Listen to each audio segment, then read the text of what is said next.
விவசாயி, மரத்தடி நிழல். தாத்தா. காட்சி 1. வகுப்பறையில்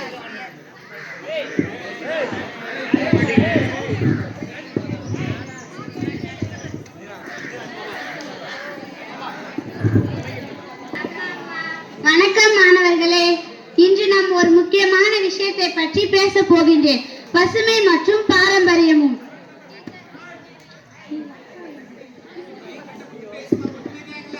டீச்சர், பசுமை என்றால் என்ன?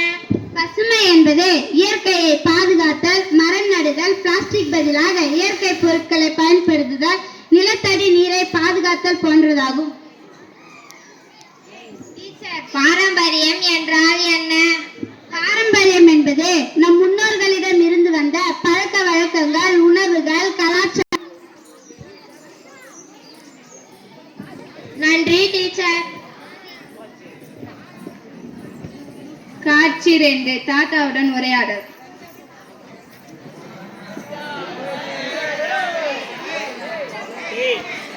தாத்தா, நீங்கள் சின்ன வயதில் இருக்கும் பொழுது எப்படி இருந்தீர்கள்? மண் வீடுகள், பசுமை நிறைந்த வயல்வெளிகள், எள் எண்ணெய்கள், மண்ணடுக்கு இவற்றையெல்லாம் நாங்கள் பாரம்பரியம் என்றோம். இப்ப பல விஷயங்கள் மாறிவிட்டன தாத்தா.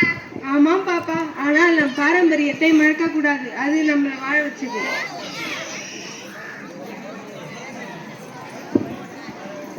காட்சி 3. மரம் பேசுகிறது.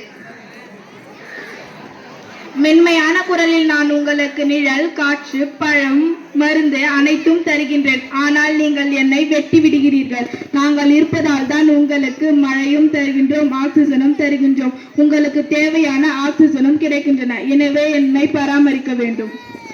மன்னித்து விட மரமே, இனிமேல் நாங்கள் உன்னை பராமரிக்கின்றோம். காட்சி 4. மாதவியும் பிரவீனாவும். ஏண்டி உள்ள கன்றுகளை எடுத்துன்னு வந்துக்கிற? இன்னைக்கு என் பிறந்த நாள்றியா, அதால ஆளுக்கு ஒரு கன்றுகளை கொடுத்து அவங்க வீட்டுல நட சொல்றதுக்கு தாண்டி. இந்த செடி நட்டா என்னாடி நடக்கும்? நமக்கு தேவையான ஆக்சிஜன், காய், கனி, பழம் போன்றவை எல்லாம் நமக்கு கிடைக்கும் டி. மரம் நடுவோம், மழை பெறுவோம். காட்சி 5. தாத்தா, நீங்க மட்டும் எப்படி நோய் நொடி இல்லாம எப்படி இருக்கிறீங்க?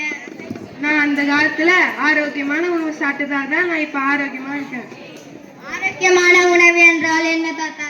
ஆரோக்கியமான உணவுனா கம்பு, கேழ்வரகு, உளுந்து, கோதுமை இவற்றையெல்லாம் ஆரோக்கியமான உணவு. தாத்தா, நாங்களும் இந்த ஆரோக்கியமான உணவு எடுத்துக் கொள்கிறோம். நோயற்ற வாழ்வே குறைவற்ற செல்வ. காட்சி 6. விவசாயியின் நன்றி குறிப்பு. இயற்கையை நம்மால் பாதுகாக்க முடியும். மரம் நட்டு மண்ணை ரசிக்க கற்றுக்கொள். நம்முடைய பாரம்பரியம் நம்மை வளர்த்ததில் பெருமை கொள். மரம் நடுவோம், மழை பெறுவோம். நன்றி.